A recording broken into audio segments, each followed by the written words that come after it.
You're not even her true granddaughter, my father sneered, his voice slicing through the stillness of Nana Rose's library. Only real Hawthorns inherit the family wealth. I stood rooted to the spot, surrounded by towering bookshelves, heavy with first editions, their leather spines bearing witness to his venom. Nana Rose had been laid to rest just 4 days ago, and already the family was splintering over her estate. What are you talking about? I asked, my voice a whisper against the storm in my chest. Don't act clueless, Claire, he snapped, pacing the Persian rug, his eyes flicking to Nana's portrait above the mantel. Your mother's dirty little secret's out. Nana was obsessed with lineage. Once the lawyer proves you're no Hawthorne, you'll get nothing. I met his gaze, steadying myself. So you're saying only blood Hawthorns deserve her fortune? Absolutely, he declared, chin high, his arrogance a familiar shadow from my childhood. I'll ensure the Hawthorne legacy stays with true heirs, not pretenders. I'm Claire Emerson, 28, and until 5 minutes ago, I thought Victor Emerson was my biological father. Now, in Nana Rose's elegant Boston estate, I was learning otherwise. All I wanted was what Nana intended, a fair share of her will, where she'd named me, her only granddaughter, in our final talk. Blocking me was the man whose approval I'd chased for years, always falling short. You can come to the will. Reading, he said, waving a hand.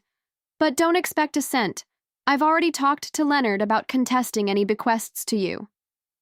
Leonard Price, his old friend and our family lawyer, was in his pocket. The hint of their scheming chilled me. I'll be there, I said softly. Nana wanted me there. Sentiment, he scoffed. Rose always had a soft spot for you. Too bad the law cares about facts, not feelings. As he stormed out, I sank into Nana's desk chair, tracing the smooth mahogany where she'd penned letters and managed her fortune. My phone buzzed, a text from Mom. We need to talk about your father. Tonight, alone. Dread coiled in my gut. If Victor wasn't my father, who was? Why was this secret erupting now, days after Nana's death? And just before her wealth was divided? One thing was clear. The man I'd called Dad had harbored a resentment far deeper than I'd ever known. Growing up a Hawthorne meant living under the weight of legacy. The family fortune, built on biotech patents and savvy investments, had sustained generations in opulent comfort. Victor, the eldest son, was poised to inherit the lion's share. His younger brother, Nathan, was the family's dreamer, brilliant, restless, rejecting our grandfather's rigid expectations. He'd moved to Portland for genetic research, returning only for big family events. My memories of Uncle Nathan were fleeting but kind. His warm laugh, thoughtful books he'd gift me, the way he'd listen like my thoughts mattered. Victor, though, was a cold yardstick, measuring worth by success and status. My brothers, Ethan and Lucas, met his standards, Ethan joining the family firm, Lucas shining in med school. I, however, was a constant letdown. She lacks the Hawthorne spark, he'd muttered to Mom, thinking I wasn't listening. Too dreamy, too scattered.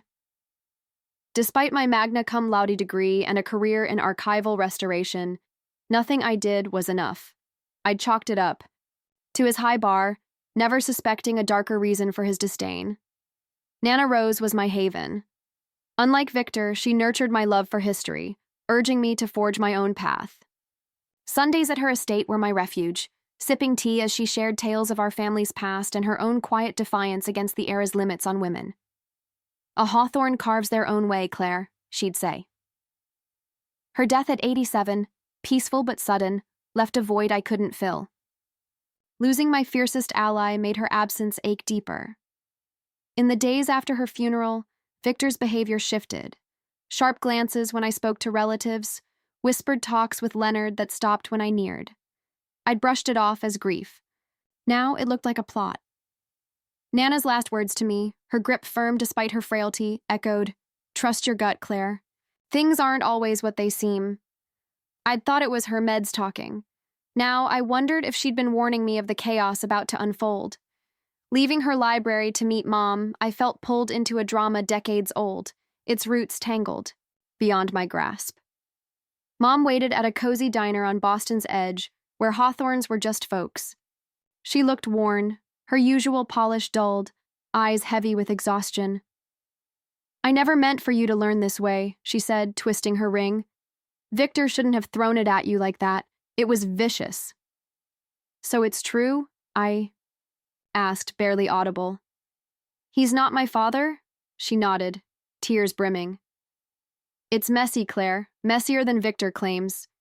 Over coffee, she unraveled a story that shattered my world. Before Victor, she'd loved Nathan. They were young, head over heels, planning a life when Nathan landed a research grant in Portland. "We thought we could handle the distance," she said. But the strain grew, and in a lonely moment, she turned to Victor, who'd always admired her. A brief fling ended when she realized she still loved Nathan. Pregnant, she was sure the baby was Nathan's.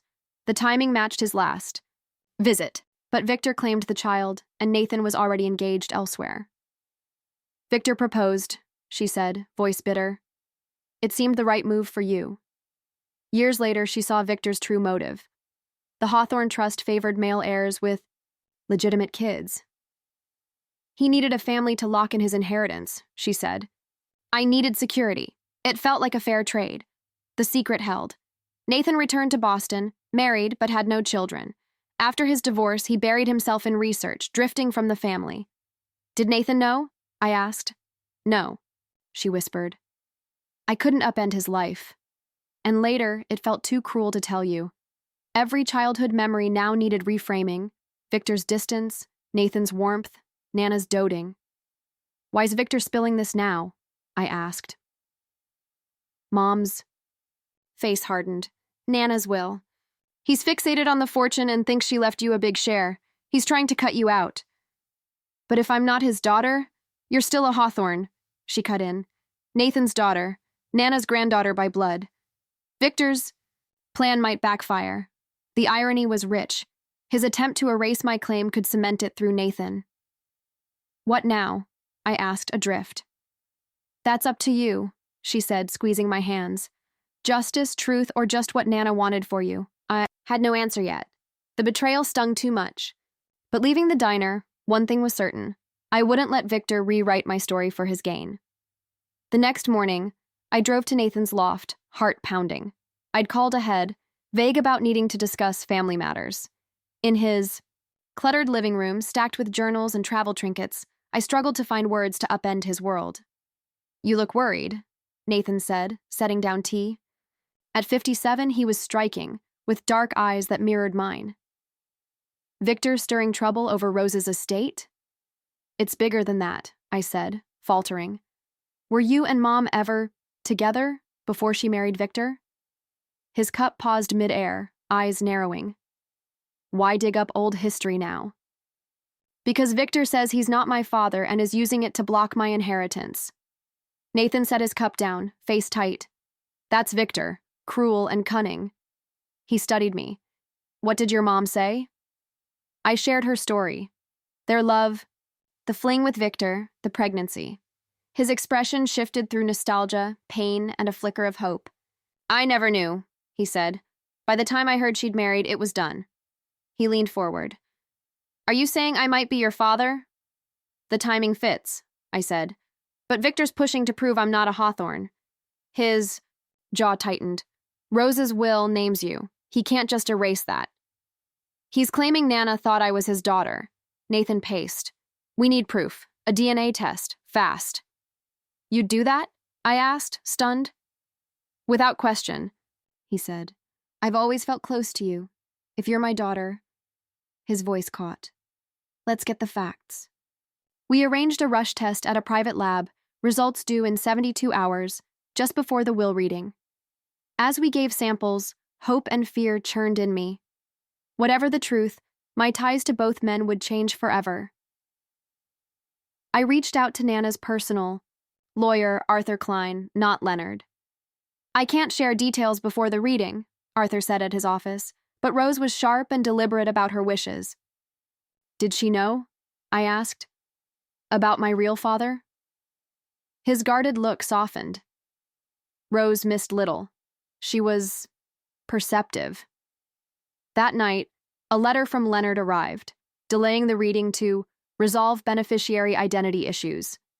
Victor was moving fast, using his clout. When I called Arthur, his assistant said he'd been hospitalized with a sudden infection. It felt orchestrated, Victor isolating my allies. Mom called, frantic. Victor knows you met Nathan. He's livid.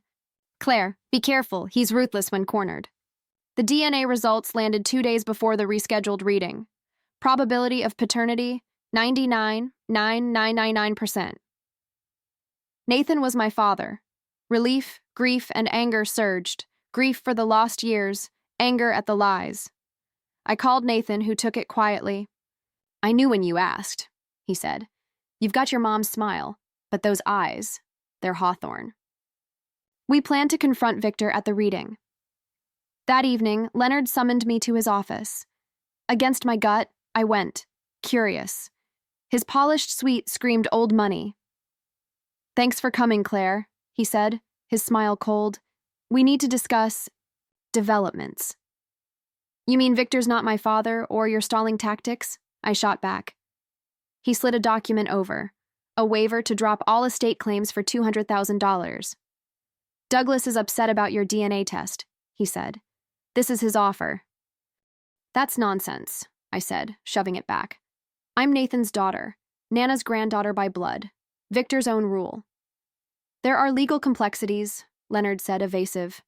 The trust overrides biology. Take the deal. I left, his confidence gnawing at me despite our DNA proof. What did he know? The next morning, Nathan called, voice taut. Claire, a family friend, a nurse who worked with Dad, told me something. Victor's not a biological Hawthorne. He was adopted as a baby after Mom's miscarriages. They kept it secret when she later had me. The world tilted. Does Victor know? I don't think so, Nathan said. But Nana might have. She and Mom were tight. That's why Leonard was so smug, I realized. There's a trust clause about bloodlines. Nathan confirmed it.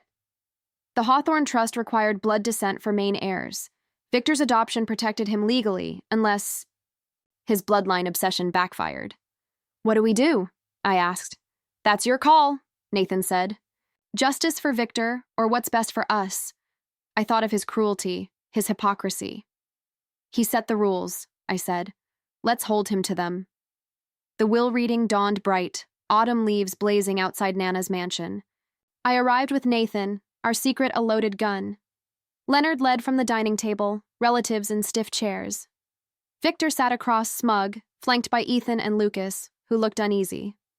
Leonard began, We must address succession eligibility. Certain beneficiaries may not qualify under the trust's bloodline rules. Victor leaned forward. Exactly. Claire isn't my daughter, so she has no claim. He slid a folder to Leonard. DNA proves it. Murmurs spread. Nathan squeezed my hand. How'd you get my DNA? I asked, voice firm. Victor smirked. Your coffee mug at dinner.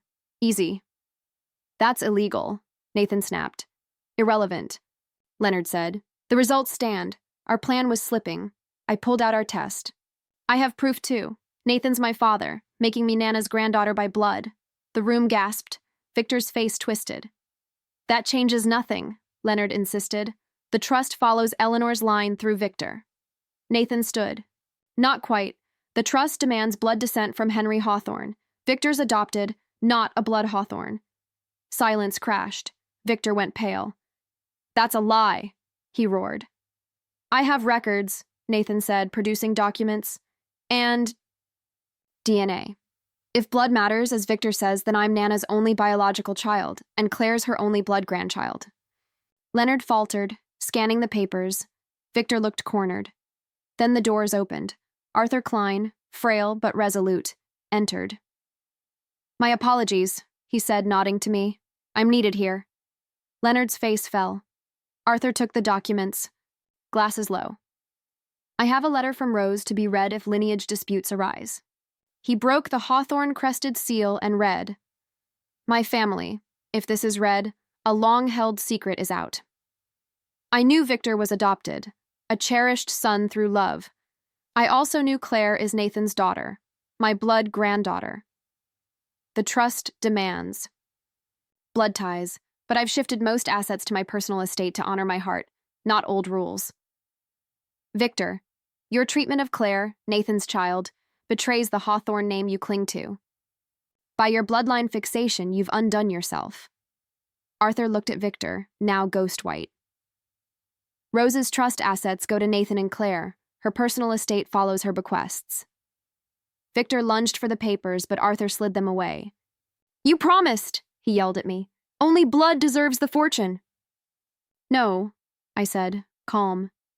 You promised. I just asked if you'd keep your word.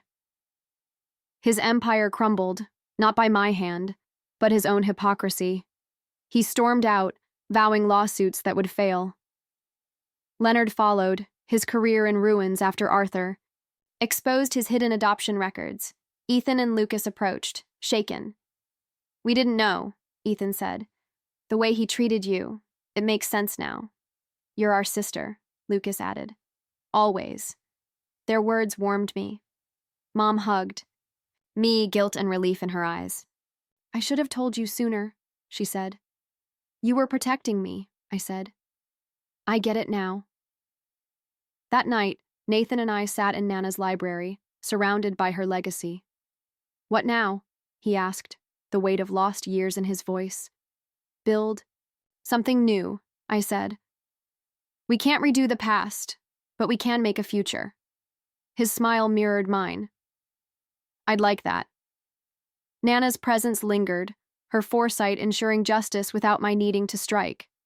Victor's downfall came from his own flaws, revealed under pressure.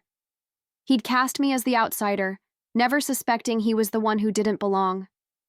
The real inheritance wasn't the wealth, it was Nathan, a father who chose me, and the strength to claim my place. As I looked ahead, I knew Nana's love had guided me home.